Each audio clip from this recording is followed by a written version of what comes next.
اللہ کریم نے ارشاد فرمایا قرآن حکیم میں کہ انما اموالکم و اولادکم فتنہ، فرمایا بے شک تمہارے مال اور تمہاری اولاد یہ آزمائش ہے، یہ فتنہ ہے۔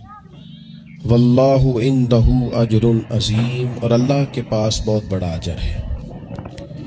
یہ تمہاری مال اور تمہاری اولاد یہ تمہارے لیے آزمائش ہے۔ کس کس معنی میں آزمائش ہے؟ ایک تو اس معنی میں آزمائش ہے کہ کہیں ان کے پیچھے لگ کے تم اللہ کو اور اس کے پیارے رسول صلی اللہ علیہ وسلم کو بھول نہ جاؤ، اور کہیں مال و اولاد کے چکر میں تم اپنی دینی اور اخلاقی ذمہ داریوں سے پیچھے نہ ہٹ جاؤ، اور کہیں مال اور اولاد کی محبت تمہیں اس طرح کا نہ بنا دے کہ تم مال میں جائز ناجائز کو بھول جاؤ اور اپنی اولاد کو دیکھتے رہو اور کسی کی اولاد کا حق بھول جاؤ، کہیں دوسروں کا حق چھین چھین کے اپنے بچوں کے پاس نہ لاتے رہو۔ یہ آزمائش ہے مال اور اولاد۔ اور ایک معنی یہ ہے کہ انما اموالکم و اولادکم فتنہ، اس معنی میں کہ ان کی محبت بندے پر غالب ہوتی ہے، تو کہیں اس محبت کے غلبے کی وجہ سے ان دونوں چیزوں کے اصل جو مقصود ہے ان سے نہ غافل ہو جانا۔ کہیں ایسا نہ ہو کہ تم مال کماتے رہو اور کماتے کماتے تم اللہ کی راہ میں خرچ کرنا ہی بھول جاؤ، اعتدال چھوڑ جاؤ، اور کہیں ایسا نہ ہو کہ تم اولاد سے پیار کرو اور پیار کرتے کرتے ان کی تربیت بھول جاؤ۔ سہولیات تو تم انہیں ساری دے دو لیکن وہ روحانی طور پر، اخلاقی طور پر، کردار و عمل کے طور پر مضبوط ہی نہ ہو سکے۔ تو میرے عزیز، اولاد اس معنی میں بھی فتنہ ہے کہ اس کی محبت بندے پر غالب ہوتی ہے، اور جب وہ غالب ہوتی ہے تو کئی دفعہ انسان آزمائش میں آ جاتا ہے۔ اور یہ جو مفہوم ہے نا کہ اولاد کی محبت غالب ہوتی ہے تو آزمائش بنتی ہے، اس کو تو خود نبی پاک علیہ السلام نے بیان کیا۔ ترمذی کتاب المناقب میں حدیث موجود ہے، اللہ کے پیارے رسول صلی اللہ تعالی علیہ وسلم جمعۃ المبارک کا خطبہ ارشاد فرما رہے تھے۔ دوران خطبہ محبوب کریم کی نظر پڑی تو حسنین کریمین آ رہے ہیں، اور آتے آتے وہ لڑکھڑائے اور گر پڑے۔ حضور نے جمعے کا خطبہ روک دیا، محبوب اٹھے، بچوں کو یا دونوں میں سے ایک تھے ان کو اٹھا کے حضور قریب لائے اور دوبارہ ممبر پر بیٹھ کے فرمایا، رب نے سچ فرمایا ہے، انما اموالکم و اولادکم فتنہ، تمہاری اولاد اور تمہارا مال آزمائش ہے تمہارے لیے۔ فرمایا بچہ گرا ہے اور مجھے تقریر روکنی پڑی، بات روکنی پڑی، غالب آ گئی محبت۔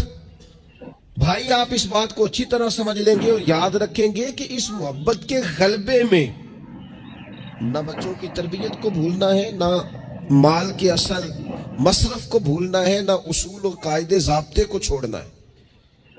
ہمارے ہاں یہ ہوا ہے کہ تربیت اولاد کے معاملے میں جتنی غفلت آج ہمارے ہاں ہو رہی ہے، میں نے بہت پہلے بھی کہا تھا، پھر کہتا ہوں اور بار بار کہتا ہوں کہ بچوں کی تربیت کے لیے سب سے پہلے ماں باپ کا با کردار ہونا ضروری ہے۔ یہ نہیں ہو سکتا کہ والد ہاتھ پھیلا کے پیسہ اکٹھا کرے اور بیٹا اس کا محنتی ہو جائے۔ یہ نہیں ہو سکتا کہ والد اپنی زندگی تقوی اور طہارت سے دور بسر کرے اور بیٹا بڑا متقی پرہیزگار اسے دیکھ کے ہو جائے۔ اللہ کی توفیق سے ہو جائے تو ہو جائے، لیکن اگر والد چاہتا ہے میری وجہ سے وہ خیر حاصل کرے تو پھر خود با کردار بنے، وہ پہلے خود سچ بولے، پہلے خود تقوی کا رستہ اختیار کرے، پہلے خود پرہیزگار بنے۔ اس لیے کہ باقیوں کے ہاں ہو سکتا ہے ہماری تقریریں اثر کریں، لیکن بچوں کے ہاں ہمارا کردار جذب ہوتا ہے تو ہمارے عمل سے فیض پاتے ہیں۔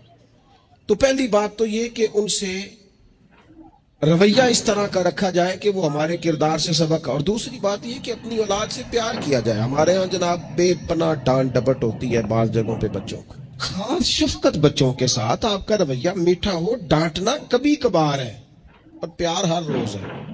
نبی اکرم صلی اللہ تعالی علیہ وآلہ وسلم بچوں سے اس طرح محبت کرتے تھے کہ حسنین کریمین کو، یہ ذرا بات پر غور کرنا، حضور اپنے نواسوں کو چوما بھی کرتے تھے اور سونگا بھی کرتے تھے۔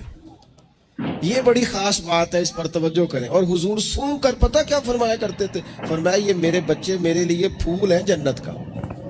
حضور ان کو سونگتے۔ آپ کسی خاص شے کو سونگھتے ہیں, کوئی خاص ہی معطر چیز ہو تو سونگھتے ہیں. حضور نے یہ جو ایک خاص انداز اپنی اولاد کے لیے کیا اور ہمیں حضور نے ہمارے لیے نمونہ چھوڑا, یہ سمجھنے کی بات کہ ان کے ساتھ اتنی دلچسپیاں کہ جس طرح ایک خوبصورت پھول کو سونگا جاتا ہے اس طرح انہیں سونگا جائے, بچوں سے پیار کیا جائے.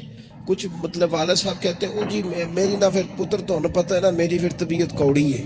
اچھا جی کیوں کڑوی ہے؟ آپ مرچیں کھاتے ہیں؟ کیوں کڑوی ہے بھیا آپ کی طبیعت؟ وجہ کیا ہے؟ آپ کی طبیعت کسی مالدار کے سامنے تو کڑوی نہیں ہوتی, آپ کی جو فیکٹری کا آفیسر ہے اس کے سامنے, مالی کے سامنے تو آپ کبھی کڑوے نہیں ہوئے. یہاں کل آ جائے کوئی امیر آدمی, کوئی سیاستدان تو آپ بڑے میٹھے ہوتے ہیں, ہار لے کے کھڑے ہوتے ہیں. وہ 6 گھنٹے بھی لیٹ ہو تو آپ کے چہرے پر بل نہیں آتا. اور بچوں کو ہر بات میں ڈانٹ ڈپٹ کرنا, ہر وقت انہیں پریشان کرنا. اپنی اولاد کو کبھی کسی کے سامنے نہ سمجھائیں, کبھی بھی. ان کو جب سمجھانا ہو تو انہیں تنہائی میں سمجھائیں. تنہائی میں نصیحت کرنا میرے رسول پاک کا طریقہ ہے.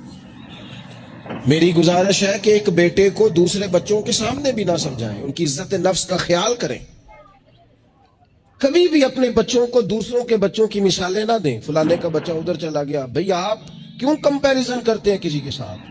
اگر ان کو کبھی مثال دینی پڑے تو یا حضرت اسامہ بن زید کی دینا, اگر کبھی مثال دینی پڑے تو حضرت معوذ اور معاذ کی دینا, اگر کبھی مثال دینی پڑے ان کو تو حضرت عبداللہ بن زبیر کی دینا, اور جب زیادہ کلیجے ٹھنڈے کرنے ہوئے تو پھر امام حسن اور حسین کی مثال دینا.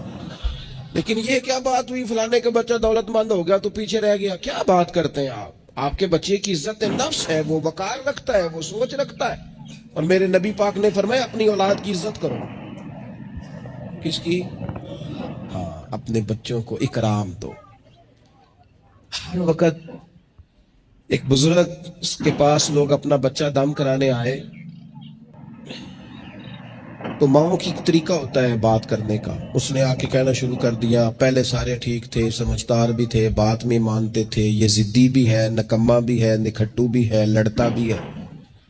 تو بزرگ کہنے لگے میں دم کر دیتا ہوں, لیکن میری بہن اس بوڑھی عورت کو فرمانے لگے یا اس کے باپ کو کہ بھائی آپ یہ جتنی باتیں آپ نے کی ہیں نا, کیا یہ اچھا ہوتا آپ اس کے سامنے نہ کرتے, یہ لفظ آپ یوں ادا نہ کرتے. آپ تو اسے پکا کر رہے ہیں کہ تو ضدی ہے, آپ تو کنفرم کر رہے ہیں کہ تو لڑاکا ہے, آپ کنفرم کر رہے ہیں کہ یہ نافرمان ہے. کیوں آپ نے اس کے سامنے یہ باتیں کی؟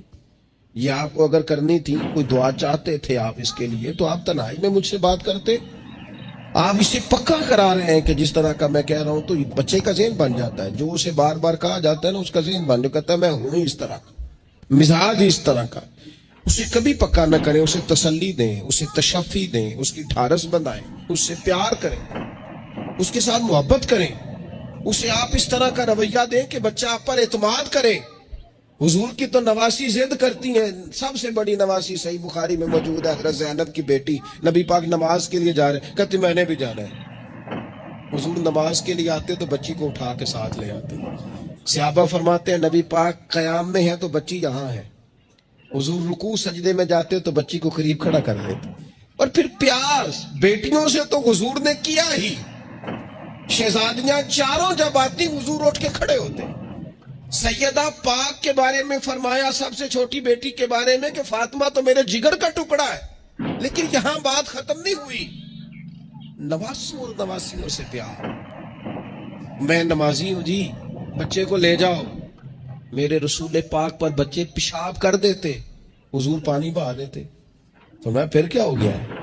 میں نے بہت بڑی بات کر دی اگر آپ کی سمجھ میں آئے تو. اور اللہ تعالیٰ شعور دے سکتا ہے. حضور کسی جانور پر سوار ہوتے تھے تو جانور پیشاب نہیں کرتا تھا جب تک حضور سوار رہتے. رب چاہتا تو بچہ کبھی پیشاب نہ کرتا. اتنا بڑا کام اس لیے ہوا کہ تیری اور میری سمجھ میں بات آ جائے. میں قبلہ حضرت صاحب ہوتا ہوں, میں حاجی صاحب ہوں, میں نمازی صاحب ہوں, میں فلاں صاحب ہوں, لہذا بچوں کو لے جاؤ میں نے نماز. وہ تو زیادہ پاک صاف ہے, آپ کے اندر کچھ زیادہ رعنائی آ گئی ہے کہ آپ اپنی اولاد کو وقت نہیں دے پاتے.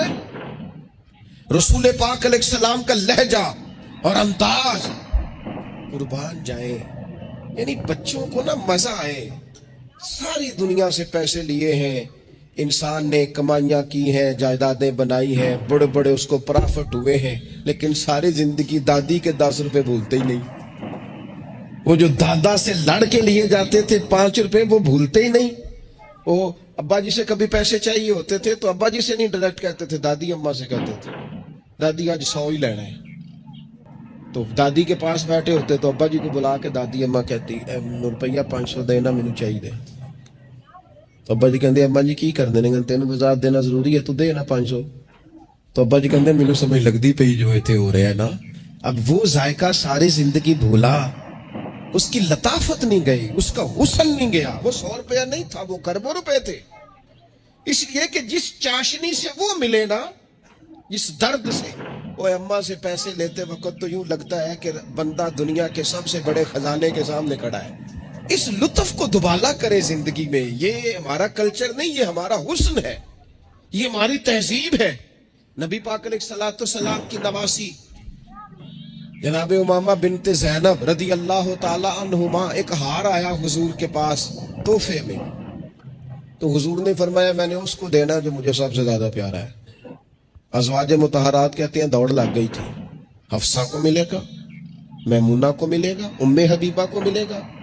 سیدہ عائشہ صدیقہ کہتی ہیں میرے دل میں بڑی بات تھی کہ اگر کسی اور کو مل گیا نا تو میں تو سمجھتی ہوں کریم سب سے زیادہ محبت ہی مجھ سے کرتے ہیں. کہتے ہیں یہ بات چل رہی تھی اور وہ جو تھوڑی دیر کے لیے وہ انتظار تھا کہ کس کو ملے گا, تو وہ انتظار بڑا حسین, بڑا خوبصورت تھا, اس میں بڑی رعنائی تھی.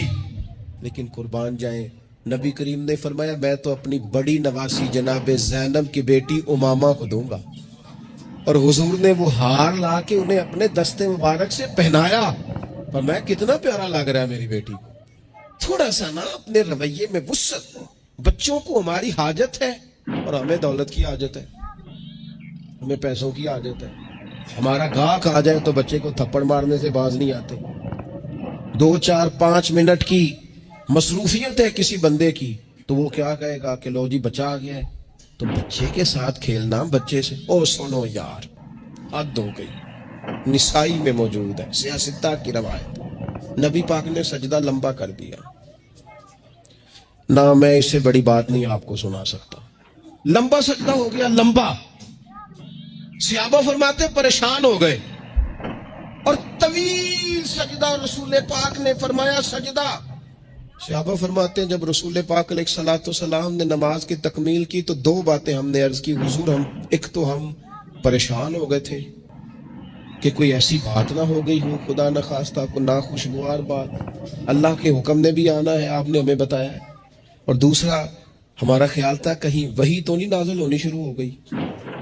کئی دفعہ وحی آتی ہے تو دیر تک محبوب ایک حالت میں رہتے ہیں, ان 2 میں سے کوئی ایک ہوگی. تو حضور نے فرمایا یہ دونوں نہیں تھی. یا رسول اللہ پھر کیا تھا؟ فرمایا وہ میرے بیٹوں میں سے نا, حسن اور حسین میں سے ایک میرے کندھے پہ سوار ہو گیا تھا. اور یہ لفظ ہے حدیث پاک میں سیاستہ میں, فرمایا مجھے اچھا نہیں لگ رہا تھا کہ میں بچے کو اتاروں گا تو وہ ذرا ناگوار محسوس کرے گا. حضور آپ رسول ہیں اور نماز اللہ کی, اور اس دوران بھی بچے کی چاہت کا خیال. تیری صورت تیری سیرت زمانے سے نرالی ہے, تیری ہر ایک ادا پیارے ادائے بے مثالی ہے, بے مثالی ہے تیری ادائیں. فرمایا بچہ کہیں اسے کوئی, تو بچوں کے احساس ہی نہیں ہے. آپ نے جب چاہا ڈانٹ دیا, آپ نے جب چاہا جو مرضی کر دیا. ابا جی کا ڈنڈا گھر میں لٹکنا چاہیے, حکم ہے, لیکن ابا جی کو ماتھا بھی تو بار بار چومنا ہے نا. سختی تو کبھی کبھی ہے اور محبت بار بار ہے. تو جو بار بار کام ہے اس کا عادی ہونا چاہیے کہ جناب وہ چپ کر دو, تمہارا ابا آ گیا, ابا جی آیا کہ ہٹلر آ گیا گھر میں. یہ کیا بات ہوئی بھائی؟ والد کو تو شفیق ہونا چاہیے, مہربان ہونا چاہیے, اس کے اندر خوبصورتی ہونی چاہیے, اس کے اندر رعنائی ہونی چاہیے. تو نبی پاک صلی اللہ تعالی علیہ وسلم نے بے پناہ پیار کیا. اچھا, اسی پیار سے حضور نے تربیت بھی کی. اور یہ پیار کیونکہ حسنین کریمین کی ہم مثالیں عرض کرتے ہیں تو ان کی شان تو وراء الورا. نبی پاک کا سب بچوں کے ساتھ یہ رویہ تھا. حضرت انس بن مالک کہتے ہیں میں حضور کا خادم ہوں, میری اماں خدمت کے لیے چھوڑ کے گئی، پر حضور جب بھی مجھے بلاتے کہتے یا بنیا، او میرے پیارے بیٹے. یہ خادم ہے گھر میں، بچہ خدمت گزار، اسے بھی او پیارے بیٹے، اور پاس بٹھا کے نصیحتیں کرتے. حضور کہتے دیکھنا صبح اس حال میں کرنا کہ بغض نہ ہو کسی کا، انس میرے بیٹے یہ بھی میری سنت ہے. حضرت ام خالد رضی اللہ تعالیٰ عنہ کہتی میں چھوٹی سی تھی، میں نے زرد رنگ کی قمیض پہنی تھی، میرے ابا جی مجھے حضور کے پاس لے گئے. کہتی کوئی عجیب ہی نور والا ماحول تھا، میں پہنچ گئی تو حضور میرا کرتا دیکھ کے نا تو کہنے لگے کتنی پیاری لگ رہی ہے بیٹی. کہتی میں حضور کی مہر نبوت سے کھیلنے لگی. میرے ابا جی مجھے کہنے لگے ادھر ہٹ، یہ کیا کر رہی ہے؟ تو حضور فرمانے لگے ٹھہر جانا، بچے تو بچے ہی ہوتے ہیں، اسے کھیلنے دے. میں کھیلتی رہی اور حضور مجھے دعائیں دیتے رہے. کہا اللہ کرے تو یہ کپڑا پرانا کرے. کیا مطلب؟ کہ اللہ کرے تیری عمر دراز ہو، اللہ تجھے بیٹا لمبی عمر عطا کرے. حضور بچوں کے ساتھ محبت کرتے، ان سے پیار کرتے، ان کے ساتھ رسول پاک علیہ السلام کا خاص شفقت کا معاملہ. ان کو ضرورت ہوتی ہے ہماری، ان کو حاجت ہوتی ہے ہماری، لیکن ہمارے لہجے کی تلخی، ہمارے لفظوں کی ترشروئی، کام کے نام پر، سنوارنے کے نام پر. اور پھر آپ کو پتہ ہے یہ جو بچوں میں عدل کرنے کا کیوں کہا گیا بھلا؟ کہ اپنی اولاد میں عدل کرو. فرمایا حضور نے اللہ سے ڈرو اور اولاد میں انصاف کرو. کیوں کہا گیا؟ وہ اس لیے کہا گیا کہ ایک بچے سے آپ پیار کر رہے ہیں تو دوسرا بھی آپ کے بارے میں اتنا ہی جذباتی ہے، وہ آپ سے اتنی ہی محبت کرتا ہے. آپ ایک کی تعریفیں کیے ہی جا رہے ہیں، دوسرے کو آپ نے نظر انداز کر دیا تو اللہ کی بارگاہ میں اس کا بھی جواب دینا ہے.